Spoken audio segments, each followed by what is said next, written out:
Ma femme m'a accusé de la tromper avec ma cousine et elle a emmené nos filles.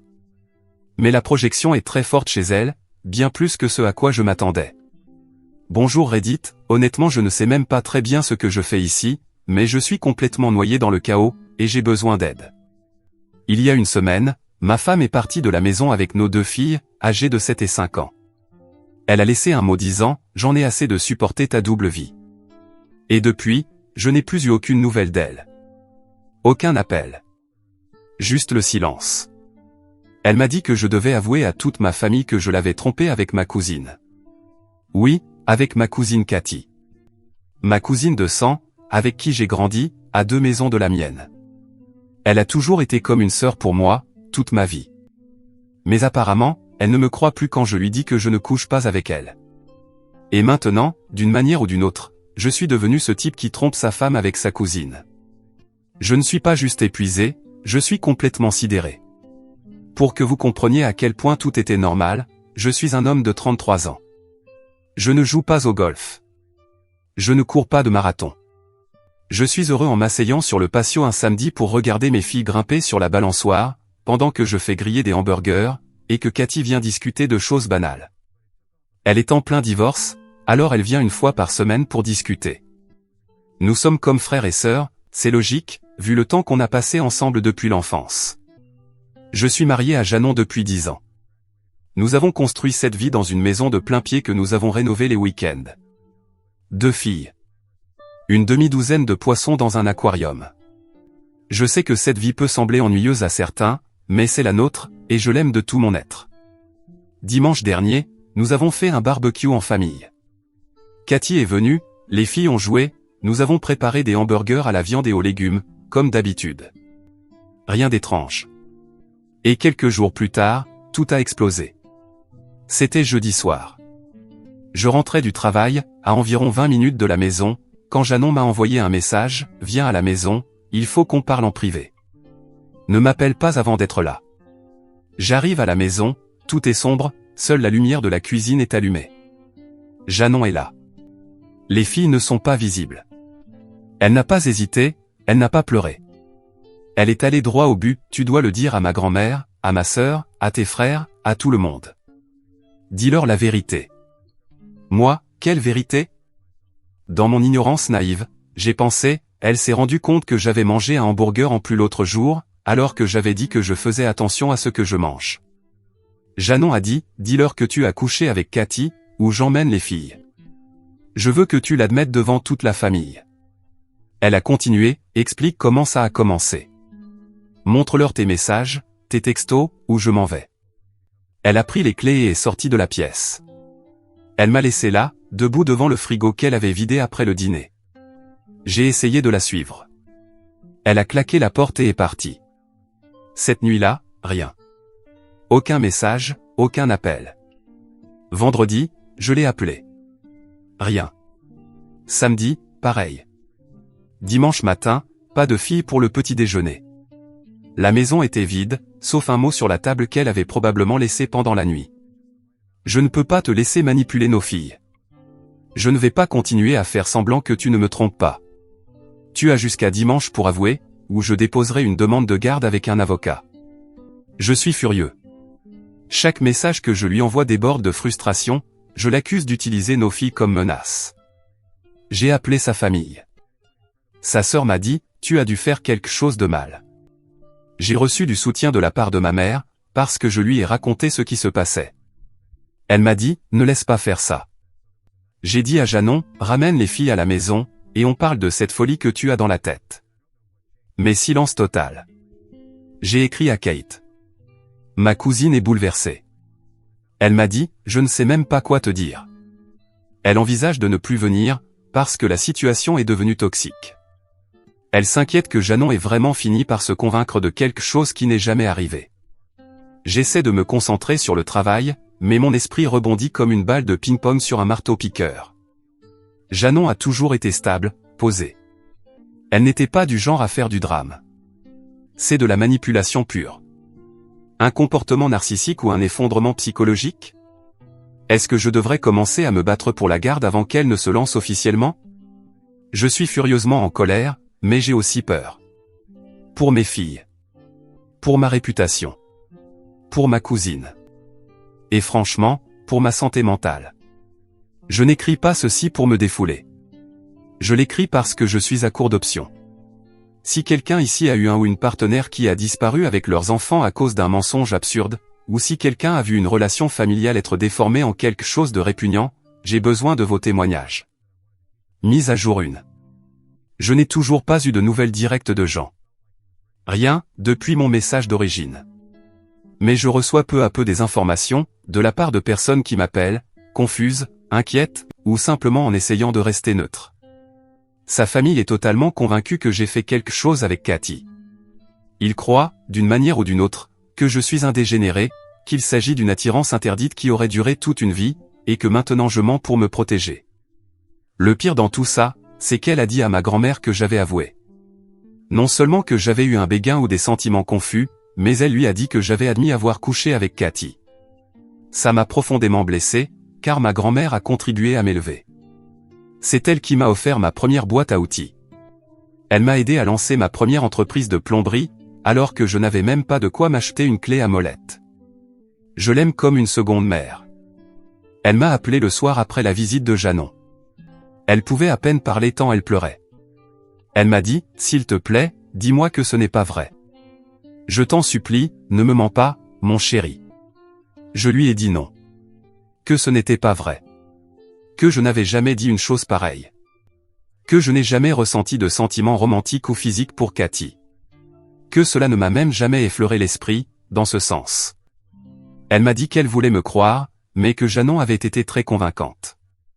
Elle lui avait raconté que je m'étais effondré en pleurant, en disant que je ne voulais pas tomber amoureux de Cathy, mais que c'était arrivé sans que je le veuille, et que je ne savais pas comment arrêter. Elle est restée silencieuse un moment, puis elle a dit, « J'espère juste que ce n'est pas parce que tu as peur de le dire à voix haute. » Cela m'a mis hors de moi. Elle croit que je suis coupable et que j'ai juste peur de l'admettre. J'ai raccroché rapidement, car je ne supportais pas de l'entendre pleurer encore. Le lendemain, j'ai conduit 2 heures jusqu'à chez elle. J'ai frappé à la porte.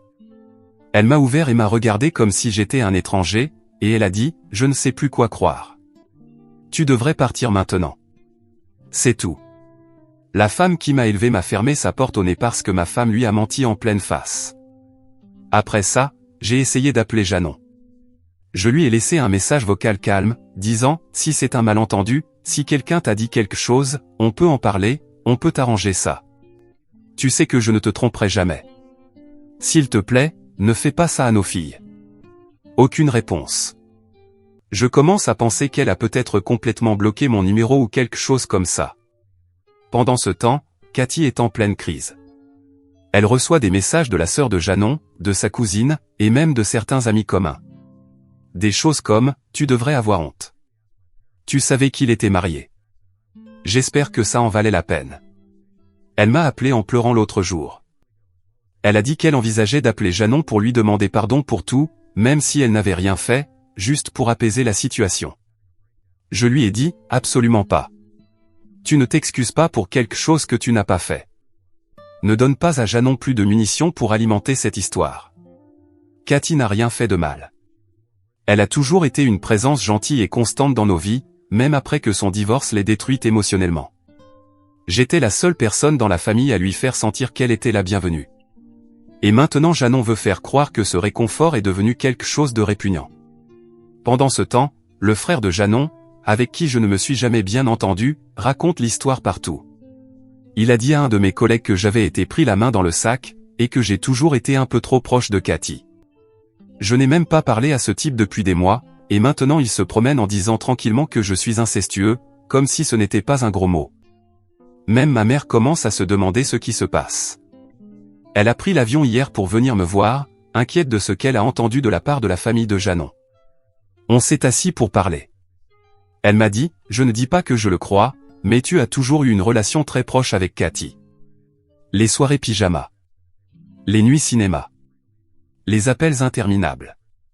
Je pensais que tout ça s'était arrêté quand tu t'es marié. » Je lui ai répondu que oui, qu'on était adultes, mais que Cathy avait toujours été comme une sœur pour moi. Janon le savait. Et elle n'a jamais eu de problème à ce que Cathy vienne à la maison, pas une seule fois en 10 ans. Soudainement, cette année, ça devient un problème. Ma mère me soutient encore, pour être clair. Elle essaie maintenant de limiter les dégâts, tout comme moi. Elle parle aux gens pour leur faire comprendre que je n'ai rien à voir avec ma cousine. Elle appelle les proches de Janon pour tenter de les raisonner, leur dire qu'il n'y a aucune preuve de quoi que ce soit. Mais plus elle insiste, plus ils deviennent sur la défensive. Je pense qu'ils veulent croire que c'est vrai. Ça leur donne quelque chose de dramatique à raconter. Un scandale sur lequel ils peuvent potiner et juger. Et ce qui me fait me sentir complètement impuissant, c'est que je ne sais même pas ce qui a déclenché tout ça. C'est sorti de nulle part. Un jour, on planifiait notre dîner d'anniversaire, et le lendemain, elle m'accusait de coucher avec ma cousine, et exigeait que je l'avoue devant tout le monde. Mon instinct me dit que quelqu'un lui a mis une idée en tête. Soit on lui a menti directement, soit quelqu'un a semé un doute. Elle était trop calme. Trop sûre d'elle. Elle agissait comme si elle avait des preuves. Mais quand je lui ai demandé de me les montrer, elle répétait seulement « Tu sais ce que tu as fait ». Non, je ne sais pas, bon sang. Vraiment pas. Et je ne sais pas d'où elle tient tout ça. Maintenant, je suis coincé dans un purgatoire. Janon est parti. Je n'ai pas revu mes filles depuis. On traîne mon nom dans la boue. 2 amis m'ont déjà écrit pour me demander si j'allais bien, parce qu'ils ont entendu quelque chose de bizarre. Donc la rumeur se répand. Je suis fatigué d'essayer de laver mon nom. Et je ne compte pas faire une publication sur les réseaux disant « Je n'ai rien avec ma cousine ». Ce serait encore plus étrange. La prochaine étape, c'est de contacter un avocat, et d'envoyer une lettre de mise en demeure pour qu'elle arrête tout ça. Je n'ai encore rien engagé légalement, parce que j'espère toujours que tout se terminera par une conversation en face à face. Mais ça me semble de moins en moins probable. Je ne sais pas quelle sera ma prochaine démarche. Je ne suis pas prêt à me lancer dans une guerre de garde d'enfants avec des avocats. Mais je ne peux pas non plus rester assis pendant qu'on détruit ma réputation, mon mariage, et ma relation avec mes filles. Édition, pour ceux qui demandent si Cathy a mis fin à sa relation à cause de moi, si son mari soupçonnait quelque chose ou avait des preuves, la réponse est non. Cathy a mis fin à son mariage parce que mon ex-beau-frère lui a été infidèle. Plusieurs fois. Même si elle n'en connaît que 2, elle soupçonne qu'il y ait eu beaucoup d'autres femmes. Mise à jour 2. Hier, j'ai eu ma première visite supervisée approuvée par le tribunal avec mes filles, et c'était à la fois un moment triste et heureux. Triste, parce qu'on en est arrivé là. Mais au moins, j'étais heureux de pouvoir voir mes filles. Je suis arrivé 10 minutes en avance, car j'étais impatient de les voir. J'avais apporté des kits de dessin pour chacune, et un sac à dos avec quelques goûters que je sais qu'elles aiment. Je ne savais pas trop à quoi m'attendre, mais je voulais juste les voir, les prendre dans mes bras et leur rappeler que je suis toujours leur papa. Janon n'est pas venue. Elle les a laissés avec l'une de ses cousines, l'une de celles qui m'attaquent sur Facebook ces derniers temps. Peut-être que je devrais commencer à l'accuser, moi aussi, de me tromper avec sa cousine, juste pour voir si ça lui plaît. Je ne lui ai rien dit, et elle non plus ne m'a pas adressé la parole. Elle a juste signé la feuille d'enregistrement et est partie comme si je n'existais pas. Mes filles sont entrées, se tenant la main. Je me suis agenouillé, les bras ouverts, et heureusement, elles ont couru vers moi. Surtout la plus petite. J'ai failli pleurer juste pour ça. Les 15 premières minutes se sont bien passées. On a colorié ensemble, je leur ai demandé comment ça allait à l'école, ce qu'elles regardaient à la télé. Ma fille aînée était un peu plus silencieuse. Elle me regardait, puis détournait les yeux. J'ai remarqué qu'elle ne souriait pas beaucoup, même quand sa sœur le faisait. À un moment, elle s'est penchée et m'a demandé « Papa, maman a dit que tu as embrassé Cathy dans ton lit. C'est pour ça qu'on ne peut plus vivre à la maison ?» Je ne savais pas quoi dire. Non pas parce que je n'avais pas de réponse, mais parce qu'entendre ma fille de 7 ans dire cela avec autant de naturel, c'était comme recevoir de l'eau bouillante en pleine poitrine. J'ai regardé l'observatrice dans la salle, une sorte de travailleuse sociale avec un dossier, et elle m'observait déjà attentivement. J'ai répondu calmement à ma fille « Chérie, ce n'est pas vrai. J'aime maman, je t'aime toi, et je ne ferai jamais rien qui puisse blesser notre famille. » Elle n'a rien dit de plus. Après ça, elle a juste hoché doucement la tête et s'est remise à dessiner. Le reste de la visite a été plutôt silencieux. Elle semblait distante. Comme si j'étais un étranger. Comme si j'avais fait quelque chose qu'elle ne comprenait pas vraiment, mais qu'elle ne savait pas non plus comment poser plus de questions. Quand est venu le moment de partir, la plus petite m'a serré fort dans ses bras, mais l'aînée a hésité. Elle m'a donné l'un de ces câlins rapides que les enfants font quand ils ne sont pas sûrs d'avoir le droit d'être heureux. Le genre de câlin plus poli qu'affectueux. Je les ai regardés partir main dans la main avec la cousine. Je suis resté là, assis, quelques minutes après leur départ, sans dire un mot. La travailleuse sociale m'a remis un bref rapport, puis elle est partie. Le soir même, l'observatrice m'a envoyé une note par courriel. Elle a dit que ma fille semblait incertaine et en conflit intérieur, et elle a recommandé de poursuivre les visites supervisées. Ce qui signifie que, pour l'instant, je ne peux pas être seul avec elle. Je ne peux pas les border le soir. Je ne peux même pas m'asseoir avec elle au parc sans que quelqu'un prenne des notes. J'ai appelé mon avocat ce matin à la première heure. Nous allons déposer une demande de garde partagée d'urgence, et demander une évaluation psychologique ordonnée par le tribunal pour Janon. Il s'agit de ce que Janon met dans la tête de nos filles. Je ne sais pas qui lui a dit quoi, ni qui l'a convaincu de croire à une telle chose. Mais cela fait du mal aux enfants. C'est un problème d'adulte, qui n'aurait jamais dû en être un. Et impliquer nos filles, c'est franchir une ligne rouge. En réponse, Janon a fait déposer par son avocate une motion ex parte, affirmant que les filles sont en danger émotionnel à mon contact. Sans aucun détail, juste des affirmations générales. Son avocate a même tenté de restreindre mon contact à des appels vidéo uniquement, jusqu'à nouvel ordre. C'est fou. C'est cruel. Et honnêtement, je ne pense pas que Janon pense clairement en ce moment. J'ai relu les 6 derniers mois de nos messages, en essayant de voir si j'avais raté un signe, une faille dans notre relation qui aurait pu mener à tout cela. Et tout ce que je trouve, ce sont de petites choses, qui maintenant me paraissent bien plus sinistres. Janon agissait bizarrement quand je mentionnais Cathy, même dans une conversation banale. Elle me posait des questions étranges sur les personnes avec qui je parlais dans la journée. À l'époque, j'ai pensé que c'était du stress ou de l'insécurité. Mais maintenant, cela semble plus prémédité. Comme si quelqu'un lui avait doucement glissé du poison à l'oreille. Cathy est toujours anéantie. Elle a peur d'aller à des réunions de famille. Elle a même reçu des messages anonymes, pleins d'insultes. Tout ça parce qu'elle était une femme dans ma vie que j'ai toujours traitée comme un membre de la famille. En ce moment, j'essaie d'être stratégique. Pas de publications émotionnelles sur les réseaux sociaux. Pas de vengeance. Je joue mes cartes avec prudence, uniquement des faits, des procédures légales, et l'espoir que le système voit ce qui se passe. Reddit, je suis à un point où je ne sais même plus comment être en colère. Je suis juste fatigué. Épuisé. Honnêtement, ce n'est pas une bataille pour la garde. C'est comme une guerre lente contre mon intégrité. Mais je ne vais pas abandonner mes filles. Elles méritent la vérité. Elles méritent de la stabilité. Et elles ne méritent pas de grandir avec cette idée tordue que leur papa a fait quelque chose de dégoûtant avec sa propre cousine, juste parce que leur maman n'a pas su avoir une conversation. Je continuerai à venir à chaque visite. Je continuerai à sourire. À leur demander comment s'est passée leur journée. À apporter les goûters qu'elles aiment. À faire semblant que tout va bien, même si rien ne l'est. Parce qu'au bout du compte, je veux qu'elles se souviennent d'une seule chose. Je serai toujours là pour elles. Mise à jour 3. Les choses se sont un peu calmées ces 2 dernières semaines. Du moins, en surface. À l'intérieur, cependant, ma tête tourne tous les jours. Depuis que le tribunal a ordonné une évaluation psychologique, tout est entré dans une sorte de purgatoire lent et étrange. On ne se parle pratiquement plus, sauf par l'intermédiaire des avocats. Les filles continuent à aller et venir entre nous, sous surveillance stricte. Cathy, ma cousine, a emménagé définitivement chez une amie et a coupé les ponts avec tout le monde.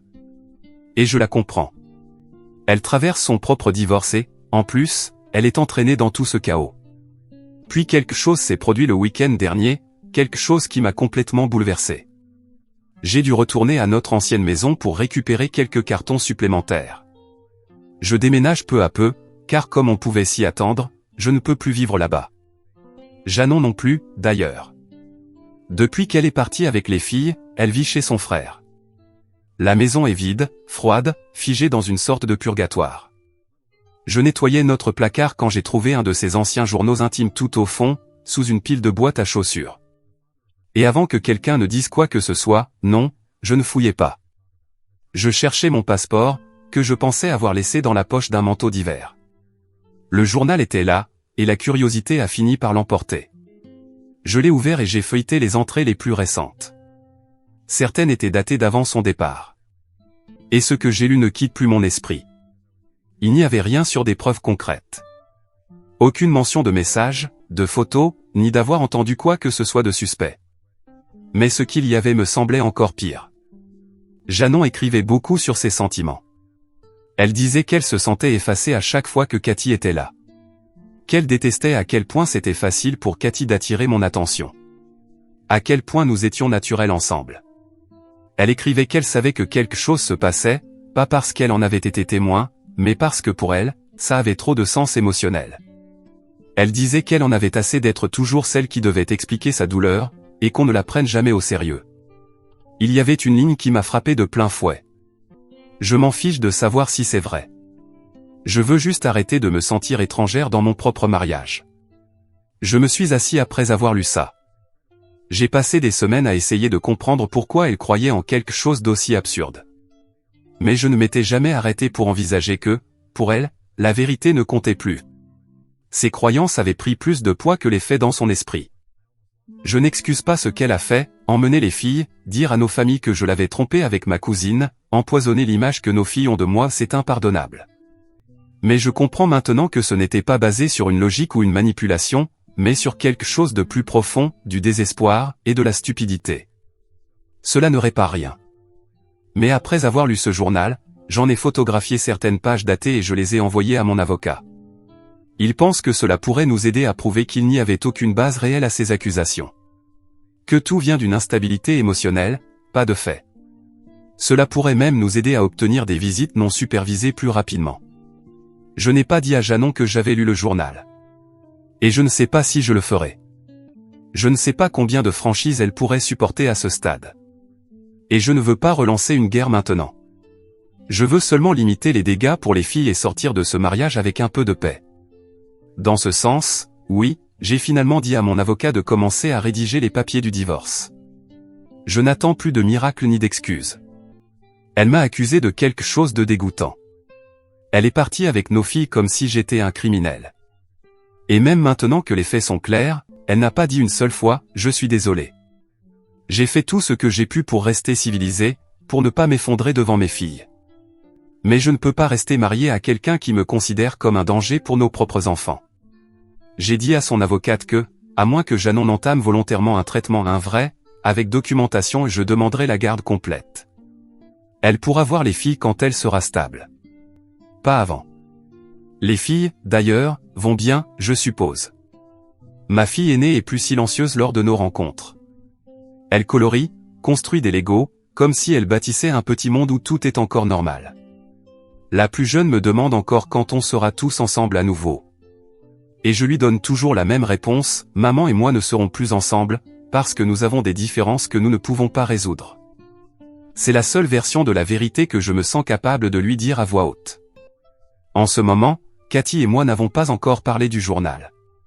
Je pense qu'elle porte déjà assez de culpabilité, même si elle n'a rien fait de mal. Elle m'a dit que, quand tout ça sera fini, elle envisagera peut-être de déménager dans un autre état pour recommencer à zéro. Je ne lui en veux pas. Ce qui me fait le plus mal aujourd'hui, c'est de penser à tout ce qui aurait pu être évité si Janon avait juste parlé. Si elle m'avait dit « Je me sens mal à l'aise avec la proximité que tu as avec Cathy. » Ou même « J'ai besoin d'aide. » Je perds pied.